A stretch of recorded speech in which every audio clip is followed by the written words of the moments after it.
Evangelio de Juan, capítulo 4, versículos 43 al 54.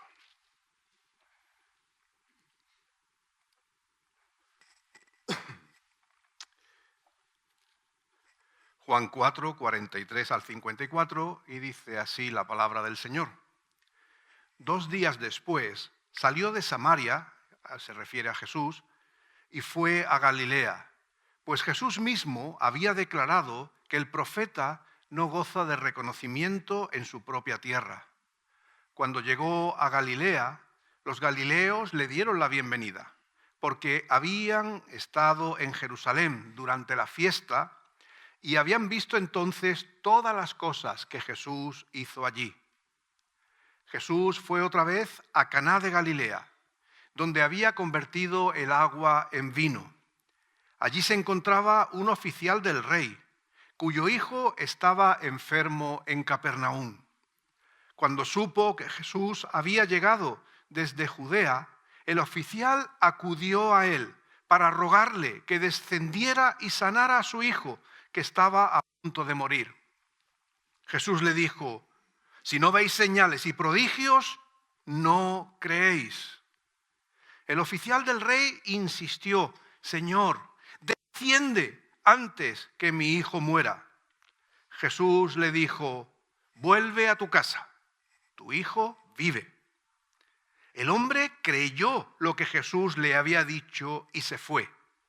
Cuando regresaba, sus siervos salieron a recibirle y le dieron la noticia: tu hijo vive. Él les preguntó a qué hora había comenzado a mejorar. Respondieron los criados: ayer, hacia la 1 de la tarde, se le pasó la fiebre. El padre recordó que aquella era la hora en que Jesús le había dicho: tu hijo vive. Y creyó él y toda su familia.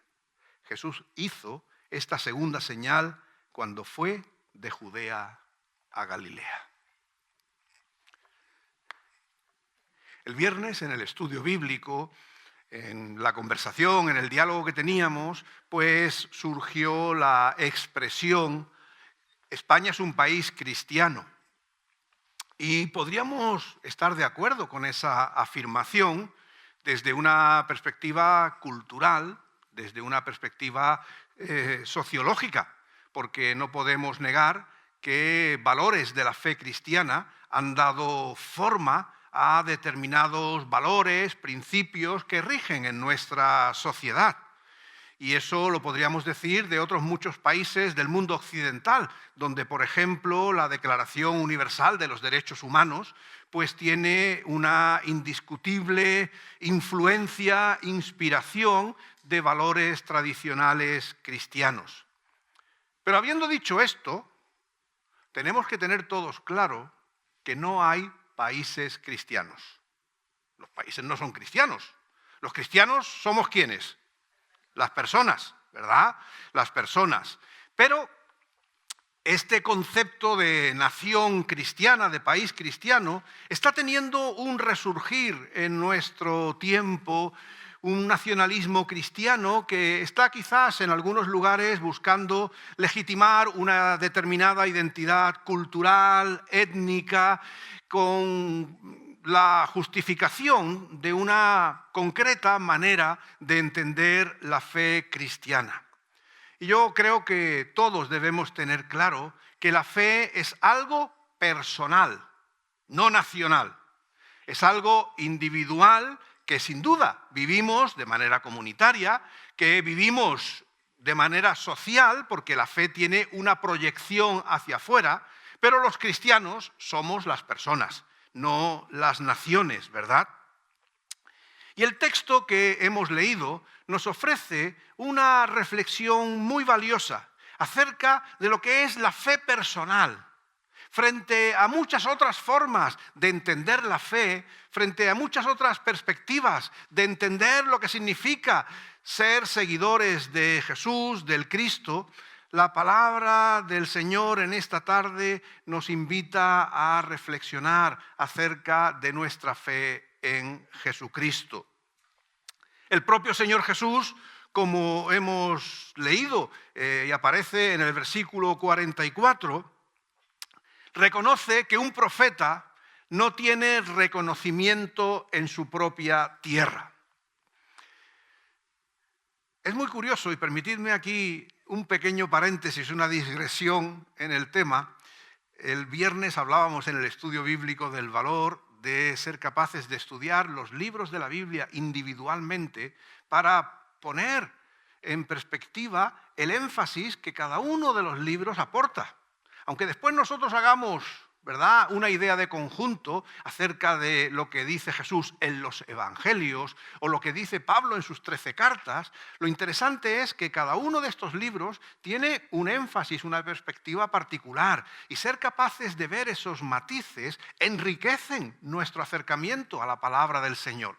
Y es curioso que esta frase, y perdonadme que me extienda un poquito en esto, esta frase de que no hay profeta sin honra salvo en su propia tierra, en los evangelios sinópticos, es decir, en Mateo, Marcos y Lucas, aparece después de que Jesús ha sido rechazado o ha tenido dificultades en Galilea para poder hacer su ministerio. Ha habido rechazo a la hora de escuchar su palabra y por eso no ha podido realizar algunos de los milagros que quizás la gente esperaba. Y después de esa, vamos a decir, frustración, de ese, si me permitís la expresión, de ese fracaso, ¿verdad?, en el objetivo de llevar la palabra a más gente allí en Galilea, Jesús profiere estas palabras: no hay profeta sin honra salvo en su propia tierra. Pero curiosamente, en el Evangelio de Juan, aparece esta frase en un contexto en el que, primero, es verdad que los samaritanos, el texto de la mujer samaritana, han mostrado fe en Jesús, pero este versículo, esta alusión a un profeta sin honra en su propia tierra, resulta que lo está diciendo en su tierra, donde sí está teniendo aceptación. Si leemos el versículo 45, dice: los galileos le dieron la bienvenida. Y no es simplemente que le dijeron buenos días, ¿cómo estás?, ¿verdad? Sino que si miramos el contexto que ahora vamos a meditar, es una referencia, una alusión a empatizar con lo que Jesús traía, aceptar su ministerio. Y por eso es curioso, ¿verdad?, que Juan incluya este versículo no en un texto de rechazo por parte de los galileos, sino de aceptación. Bueno, podéis imaginar que hay mucha discusión con eso. Quizás lo que está el evangelista Juan haciendo referencia no es tanto a los galileos, sino a los judeanos, es decir, los habitantes de Judea, porque en definitiva Jesús, aunque se le decía nazareno, por eso podríamos decir de Galilea, pero nació ¿dónde? En Belén. Navidad ya está cerca, nos acordamos. Entonces, también podríamos decir que Judea era la tierra de Jesús y allí sí que había tenido rechazo. Así que simplemente por la curiosidad, para que quizás esto nos pueda motivar a estudiar la palabra del Señor comparando los pasajes, mirando los matices, porque eso nos enriquece y vemos señales propias de cada texto, ¿verdad? Pero el caso es que en este pasaje, a pesar de esa alusión a profeta sin honra en su tierra, los galileos, como hemos leído en el versículo 45, reciben positivamente a Jesús. Podríamos decir que había una actitud favorable a creer en él. Y según el texto, eso fue posible porque no se limitaron a simplemente creer lo que les habían contado, sino que, como dice el versículo, le escucharon a él decir su mensaje, escucharon sus palabras y le vieron hacer señales y prodigios. Es decir, que fue su experiencia personal, no lo que otros les contaban, lo que les llevó a tener una actitud positiva hacia Jesús, hacia su mensaje, hacia su ministerio. Y creo que eso a nosotros, como primera referencia de este pasaje, como primera aplicación a nuestras vidas, creo que esto nos dice que pensando en nuestra tarea de compartir el Evangelio, en nuestra misión evangelística de llevar la palabra de Dios a otros, necesitamos que la palabra de Dios, el mensaje, sea una experiencia personal. No vale, me dicen, me cuentan, me han dicho qué. La gente tiene que experimentar la realidad de Cristo. La gente tiene que ver que Cristo transforma de manera real las vidas. Y claro, Cristo ya no está aquí.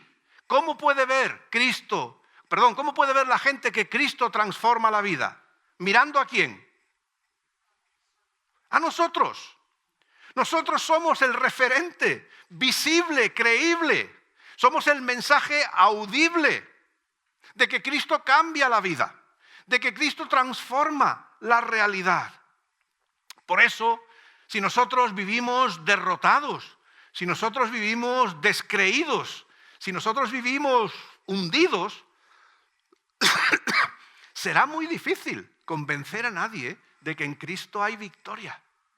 Será muy difícil convencer a cualquier otra persona de que en Cristo hay poder si ese poder no se hace visible en nuestra realidad, en lo cotidiano, en nuestra forma de interactuar, de relacionarnos.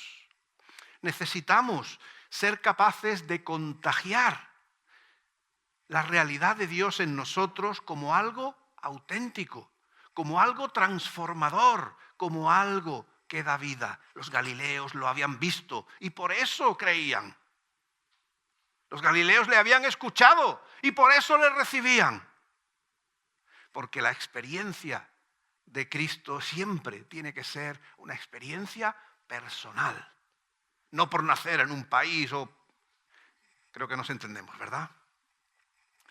El texto que estamos leyendo nos introduce, después de hacer estas referencias a Jesús, a los galileos, se centra en un personaje que en aquel momento pues era una figura bastante importante, ¿verdad? Dice el texto que era un oficial del rey, es decir, una persona que tenía pues una cierta prestancia social, que tenía pues una posición destacada. Y dice el texto que este hombre se acercó a Jesús. Claro, acercarse a Jesús tenemos que leerlo en su momento y en su contexto, ¿verdad? Dice el pasaje que fue desde su casa en Capernaum, donde dice que estaba su hijo enfermo, hasta Caná, que es donde se encontraba Jesús.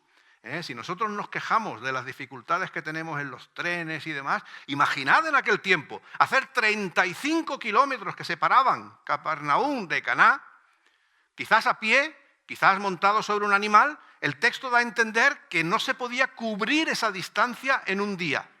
Porque después vemos el relato y dice, cuando salió al día siguiente llegó a...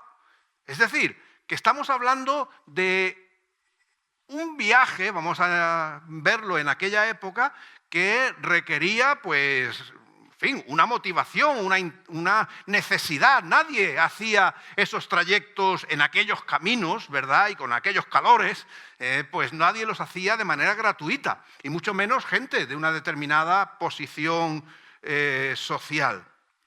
Pero ese interés, esa búsqueda de este hombre de encontrarse con Jesús no era algo caprichoso, no era algo casual, no era algo fortuito. En él había, dice el texto, una motivación muy poderosa que le llevó a ponerse en camino para encontrarse con Jesús y hacerlo él personalmente. ¿Podría haber mandado a alguno de sus siervos? Sin duda. Oye, llegaros a Caná, que sé que está allí Jesús, y decidle que venga a casa. Cubrirle los gastos, lo que necesite, pero que venga a casa. No, él no hizo nada de eso, sino que personalmente se desplazó, se movió para encontrar a Jesús. Y claro, el texto nos revela cuál era la motivación profunda que le llevó a realizar este viaje, y es la preocupación por su hijo. Su hijo estaba enfermo, dice que tenía unas fiebres, que la convicción que tenían era que probablemente moriría. Una buena motivación, ¿verdad? El amor de un padre por su hijo le hace a uno, pues, mover cielo y tierra. Y este hombre así lo hace. y va directamente a Jesús. Pero volviendo al tema de la fe, este hombre va a ser un hombre que va a mostrar y nos va a servir a nosotros como prototipo de una fe auténtica, de una fe modelo que nosotros también podremos imitar. Porque es verdad que el propio texto nos dice que hay gente que tenía una fe muy superficial. De ahí la frase, no hay profeta sin honra en su propia tierra, ¿verdad? Eran gente que tenían fe, pero su convicción acerca del poder de Dios, su capacidad de reconocer a Jesús como el Hijo de Dios que había venido para transformar su realidad, era algo que no estaba dentro de su realidad. No fueron capaces de ver que Dios se había acercado a ellos en Jesús para transformar sus vidas, para transformar su realidad. Querían los milagros de Jesús, eso sí, a eso se apuntaban. Si Jesús hubiera hecho grandes cosas, ellos hubieran ido y lo hubieran disfrutado, pero no eran capaces de entregar sus vidas a Él. Si nosotros quizás trajésemos esta situación a nuestro tiempo, podríamos decir que sería esa gente que espera milagros, que espera acciones poderosas de Dios, pero sin terminar de creer en Él. Hay mucha gente que está dispuesta a creer el milagro si le sucede a él o a ella, si le beneficia, y aún así no creer en Dios. Estamos dispuestos a ver el milagro, pero no somos a veces capaces de creer. Y Jesús dice el texto que se había cansado de esa fe del milagro, porque era una fe superficial, una fe que solo buscaba el beneficio posible, pero que no estaba dispuesta a reconocer a Jesús, a seguirle, a confiar en Él. La fe superficial es esa que está pendiente de lo que Dios puede hacer por nosotros, a nuestra manera, en nuestros términos. No nos importa lo que Él espere de nosotros. No es que estemos muy motivados después para obedecerle, pero sí estamos dispuestos a que Él satisfaga nuestras necesidades. A veces hay quienes viven la fe del conseguidor, la fe del cajero automático, la fe de la varita mágica. Estamos dispuestos a recibir ese algo sobrenatural, pero no somos a veces capaces de corresponder con la obediencia, la fe, la entrega que el Señor espera de nosotros. Y por supuesto, entendedme, claro que debemos traer nuestros problemas y nuestras cargas al Señor. Venimos a Él con nuestras preocupaciones, con nuestras enfermedades, con nuestros problemas. El propio Jesús lo dice: venid a mí, los que estáis trabajados y cargados, y yo os haré descansar. No es que Jesús no esté dispuesto a recibirnos cuando estamos así. Lo que Jesús está aquí cuestionando, incluso diríamos que rechazando, es que vivamos nuestra vida, si queremos decirlo, religiosa, solamente movidos por la necesidad. ¿Qué dice el refrán? Nos acordamos de Santa Bárbara cuando truena, ¿verdad? Cuando las cosas van mal decimos, Dios mío. Y alguno dice, pero tú no eras ateo. Pero Dios mío.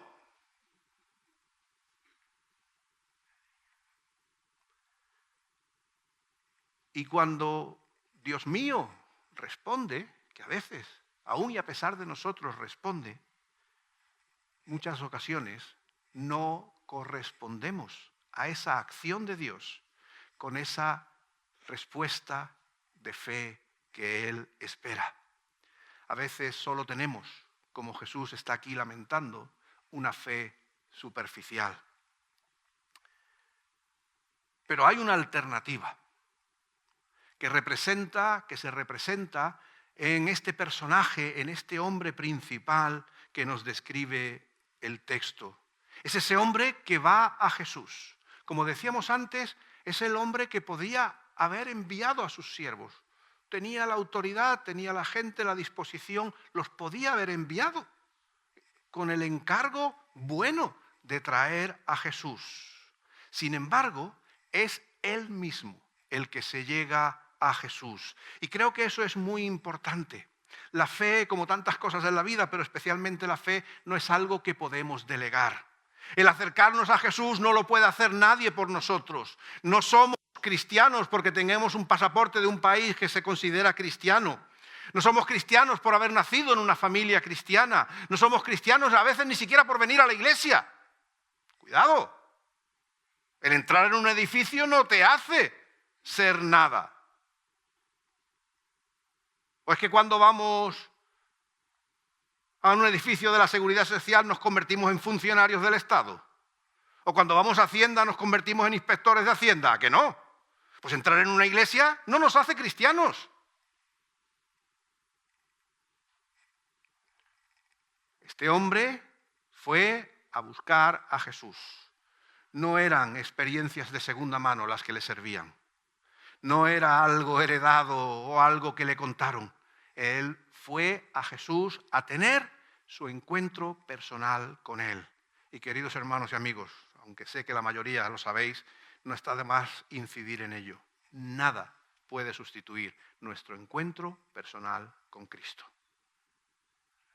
No valen los años que llevemos en la iglesia, no valen nada para esto. Todo tiene su valor, no me parece. Nuestro encuentro personal con Cristo no se puede sustituir con nada, ni nadie lo puede hacer por nosotros. Y este hombre lo vio claro, era él el que tenía que presentarse a Jesús, era él el que tenía que clamarle, era él el que tenía que presentarle su necesidad. Así que creo que este es un primer modelo de fe importante. Nuestra fe es fruto del encuentro personal, íntimo, intransferible de cada uno de nosotros con el Señor.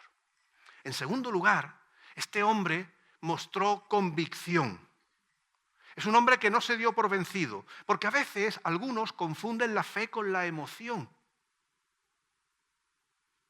¿Quién nos emociona? Cuando nuestro grupo de alabanza canta y nos inspira y juntos nos unimos, ¿verdad? Se nos ponen los pelos de punta y parece que estamos en una experiencia religiosa, que lo estamos, espero. Pero no podemos vivir de esa emoción. Esa emoción no nos sostiene. Esa emoción es una expresión, es una confirmación debería ser de otras cosas, pero no vivimos de emociones, sino que vivimos de convicciones. Y vivimos de la convicción de que Cristo es nuestro Señor, y eso es lo que le pasó a este hombre.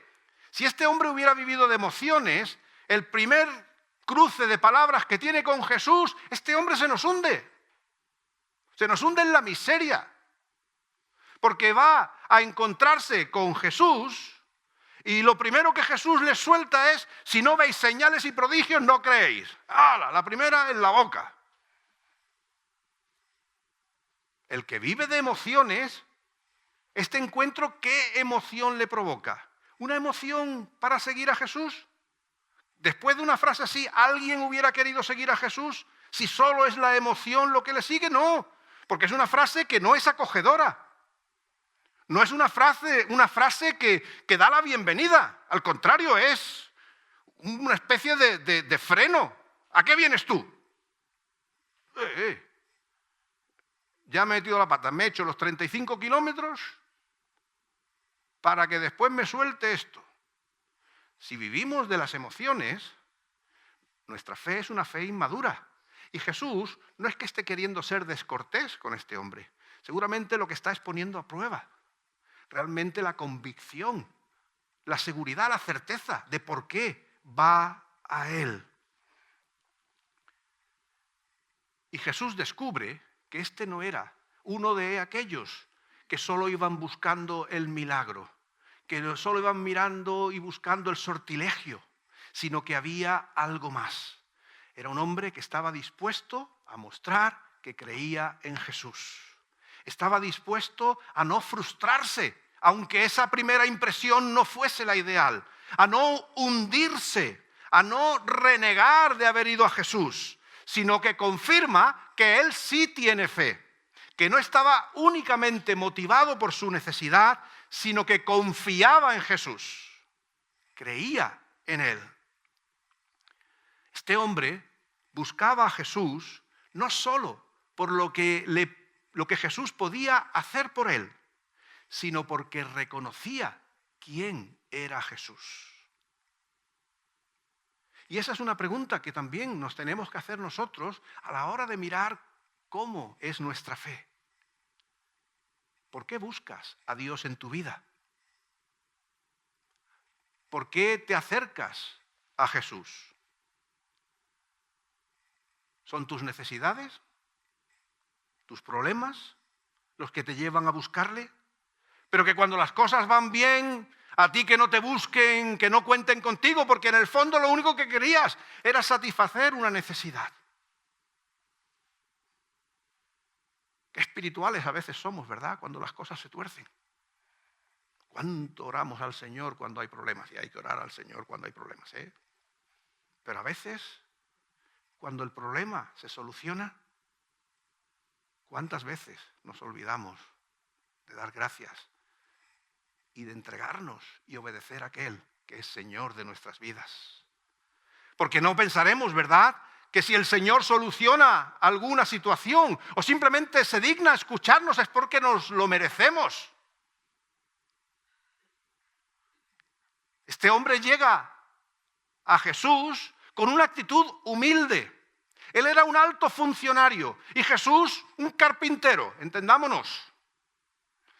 Si esa hubiera sido la actitud, la de la arrogancia, con quien, siendo yo quien soy, tengo que ir a este. No es esa la actitud, la humildad, el reconocimiento, el aprecio de quién es Jesús. Es lo que tiene que motivar nuestra fe. Él es el Hijo de Dios. Él es el que nos ha dado la vida y en quien nosotros debemos creer con o sin milagro, con o sin problema resuelto. Simplemente porque Él es Dios. Porque Él es nuestro Creador, el que dio su vida por nosotros para poner esperanza y eternidad en cada una de nuestras vidas. La palabra de Dios nos deja muy claro que los milagros no son el origen de la fe. Los milagros no son el origen de la fe, sino su consecuencia. Dios obra de manera poderosa en los que creen, no para que creamos. Por eso había profetas sin honra en su propia tierra. Pero si este es el hijo del carpintero, ¿qué milagros va a hacer este? Eso era lo que se encontró Jesús. No penséis que todas las discusiones eran muy elevadas, eran tan banales. Texto, pero no conocemos a su madre, no es María, pero si sus hermanos están aquí con nosotros, ¿recordáis el texto? Con esa actitud es muy difícil acercarnos a Dios. Necesitamos la humildad de reconocerle como nuestro Dios, por encima de los milagros. El poder de Dios se glorifica en los que creen. El poder de Dios resulta real en aquellos que en Él confían. En tercer lugar, la fe de este hombre era una fe fundamentada en la palabra de Dios, en el Logos, en esa palabra de Dios encarnada que es Jesús. Fijaros que este hombre llega a Jesús y le dice: ven a mi casa, ven a mi necesidad. Pero todo lo que consiguió de Jesús fue una frase en la que le dice: vete a tu casa, tu hijo está vivo.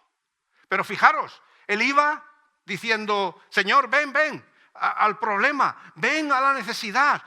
Él seguramente había escuchado o incluso había visto que Jesús, cuando sanaba a los enfermos, ¿qué hacía en muchas ocasiones? Ponía sobre ellos sus manos.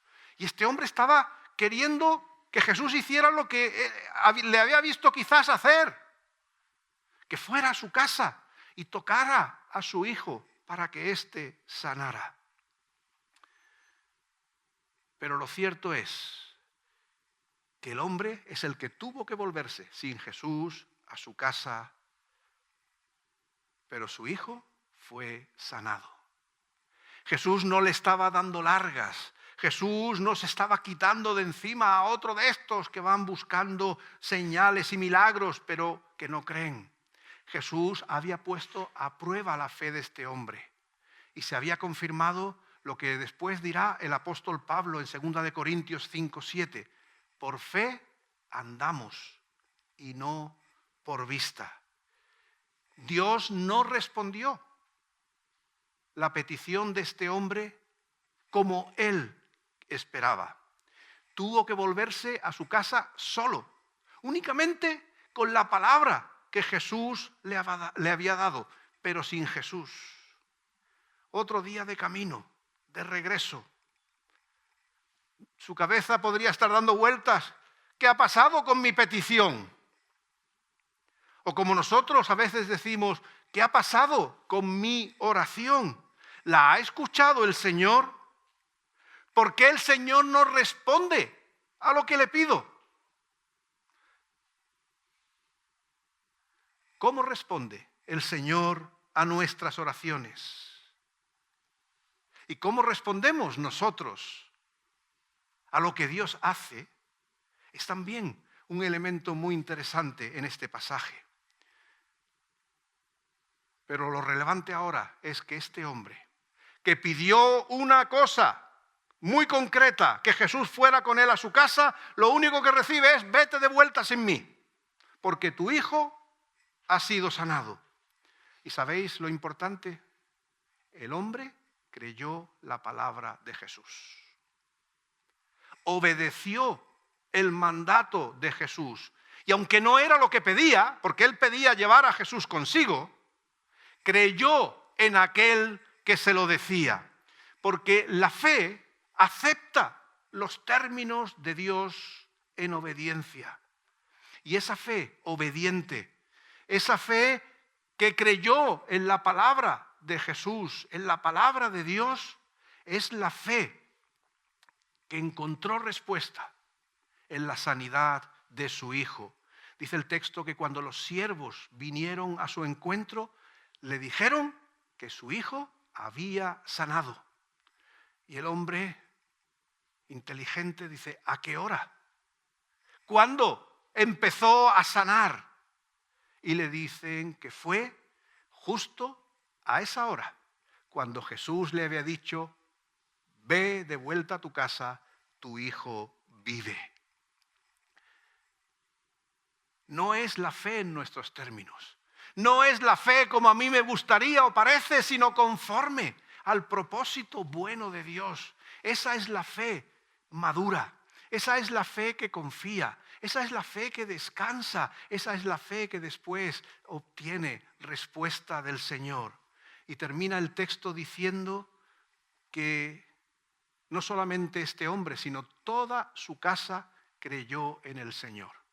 ¿Por qué creyó en el Señor? ¿Por el milagro?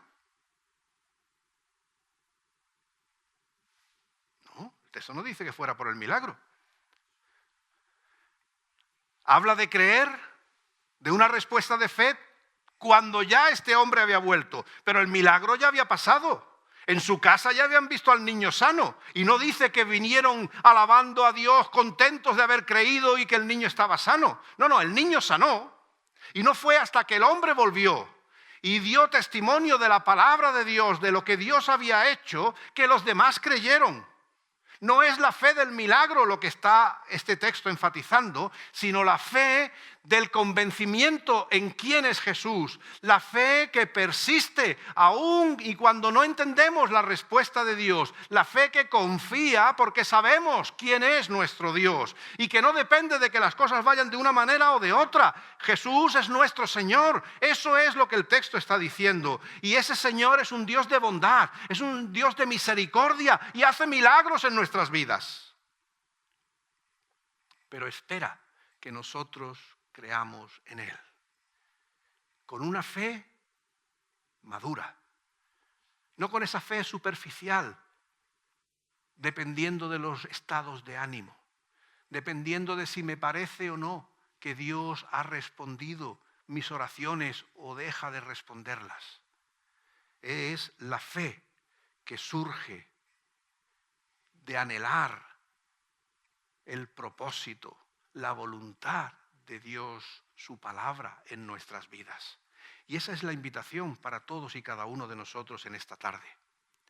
La fe puede tomar en nuestro contexto general muchas formas y expresiones. Países cristianos,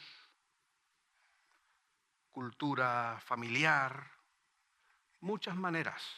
Venir a la iglesia, eso no deja de ser algo que solo toca quizás la superficie. Pero la fe que perdura, la fe que transforma, la fe que da esperanza, la fe que nos sostiene en el día bueno, pero también en el día malo, es la fe que busca a Jesús, que tiene ese encuentro personal con Él, que confía, incluso cuando parece que Dios no responde como queremos, y que sabe reconocer en Jesús al Hijo de Dios, en su palabra el mensaje para nuestras vidas. Esa es la fe que nosotros necesitamos vivir. Esa es la fe que nos transforma. Esa es la fe que nos sostiene. Y esa es la fe que quienes están a nuestro alrededor necesitan ver, para que puedan ver en nosotros a Cristo, para que puedan ver en nosotros su poder transformador, ese poder que todo lo cambia si verdaderamente confiamos en Él. Que el Señor nos bendiga, hermanos, y tengamos fe en Jesús, porque no hay nada más hermoso ni más valioso que confiar nuestras vidas a Él. Que Él nos bendiga.